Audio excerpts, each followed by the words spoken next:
Hey guys, it's January 21st. That means we're reading John chapter 17. John chapter 17 is probably one of the most theological chapters of all of John. It only takes about 3.5 minutes to read, but it is so rich and so deep. Pastors have spent months on preaching just this one chapter. But this one chapter is known, chapter 17 is known as the high priest prayer. Now, there's a lot to be said there, but basically we see where Jesus is now talking to his Father. He's talking to God. We've seen the last couple of chapters where he's been talking to disciples and teaching them, getting them ready because he's leaving. He's about to be crucified. But now in chapter 17, he turns his focus upwards. It says he lifts his eyes to the heaven, and now he's talking to his Father. And as through a lot that he says, the main gist of it is basically saying, hey, God, I know I'm about to die. I'm okay with that, but I want you to take care of my disciples. You've asked them to go out into the kingdom. You've asked them to further your kingdom. You've asked them to be my disciples. Protect them and keep them while I'm gone. And so that's kind of the gist. But one of the coolest things about this chapter is you can really break it down, and you almost have to break it down into parts, not necessarily in order.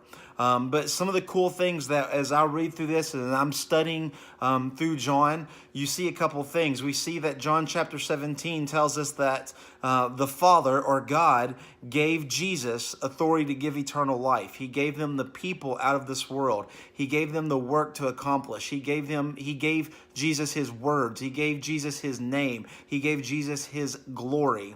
And we see that if you keep kind of looking through this chapter, Jesus gives the believers. So God gave Jesus all those things. Now Jesus gives believers eternal life. He gives them the Father's or God's words. He gives them manifestation of God's name. He gives them kind of who is God, and he gives them God's glory.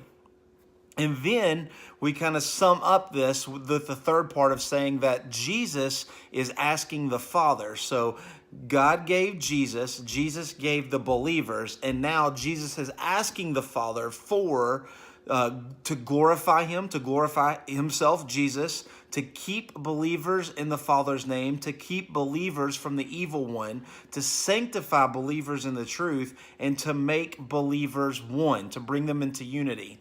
And so really this third part, we can see this whole high priest prayer. We see where Jesus is thanking God for all that he gave him. He is telling God what he gave his believers. And now he's asking God for all these things for believers' sake, to keep us, to keep the believers in the Father's name, to keep the believers from the evil one, to sanctify us, to make us more holy, to unify us, bring us together. And so that's why really this is called the high priest prayer. This is basically a shadow of the Old Testament, of when the high priest went before the ark and he prayed for the community and he prayed for their sins and to protect them.